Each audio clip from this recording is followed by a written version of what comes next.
Looking at the spectra, it was immediately obvious that there was something wrong with the system.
We proposed that this BE star is not an outer star that is unrelated to the system, but it is actually moving in orbit with this B-type star.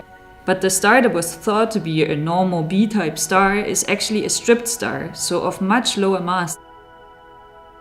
One star can steal material from the other star and strip it of its outer layers and its atmosphere. And that's essentially how you go from two kind of fairly normal stars to one which has gained mass and one which has been stripped of its mass.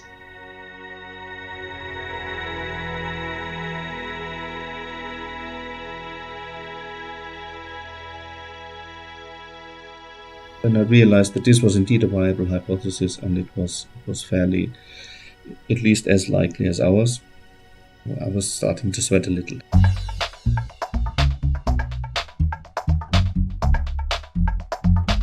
We needed interferometric data, and we all knew that there's only one facility in the world that can get it. We all knew it had to be with the VLT or the VLTI, and we had already actually prepared a proposal when Thomas and his team contacted us, and we were really happy about that because, we don't need to ask for the same data twice on such a competitive telescope. It makes no sense. It was quite obvious that we should work together, and that's why I proposed it. The scientific competition is not about who is getting the data. The scientific competition is on the basis of the data.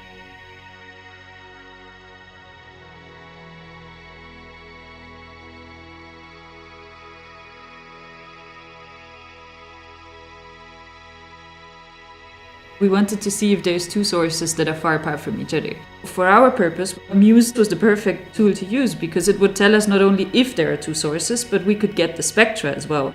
This would immediately tell us if they are far enough apart to resolve them and how far apart are they. Gravity provides additional spectroscopic information to identify which star is which. We got the MUSE data first, if I remember correctly, and then we didn't see the wide companion, and then we needed the gravity data afterwards to check to see if there were two bright stars within the gravity range, and that was the final piece of the puzzle. I joined, I think, the latest. Abigail was using a code I wrote to analyze the gravity data and contacted me to make sure that we explore all the possible ways we can interpret the data.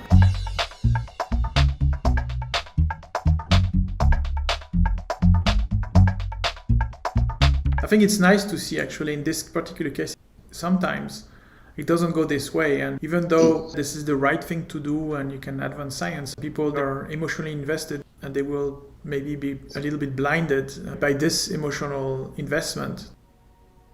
I think the important thing is to focus on the science, to try not to look for who's right and who's wrong, but to think of how we can advance the question that is on the table. In my opinion, it was really a win-win situation. Either way, we find something pretty cool, right? So I think on the one hand, we confirm the existence of the nearest stellar black hole to Earth, which is very cool.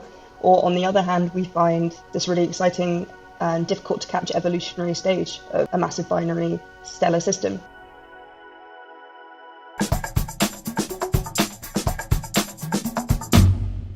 Well, I was the one observing myself, so I saw it the very minute it came in. Looking at the data as it was fresh out of the instrument, I realized that there was no distant companion. That made it very likely that Julia's and Abby's hypothesis was right. Personally, I would have wanted my interpretation to be correct, and scientifically I have to admit that this interpretation is the far more interesting option. Black holes are honestly rather boring objects.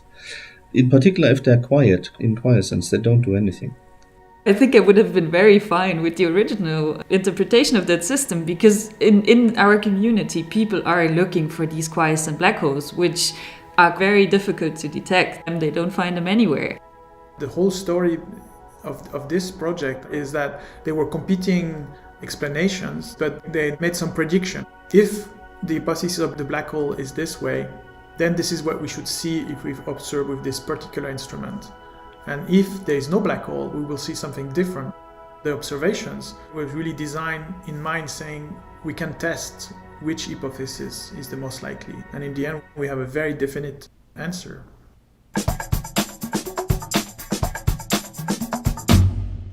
For the original question on the nature of the system, we have reached a satisfying conclusion.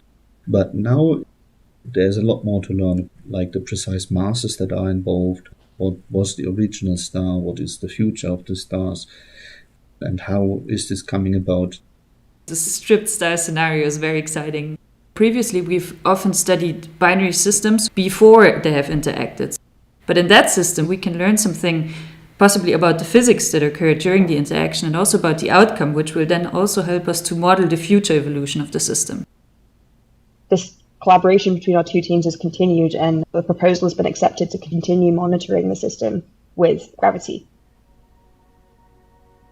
I think it is very important that the public understands the process of science, that it's not a machine where you crank the lever and the truth comes out, but that it is a method of discourse, which has an agreed upon and a tested method to tell you what likely works and what likely doesn't. We live in times where the societies look towards science for guidance, and under these circumstances I think it is really of great importance that the public understands how science works.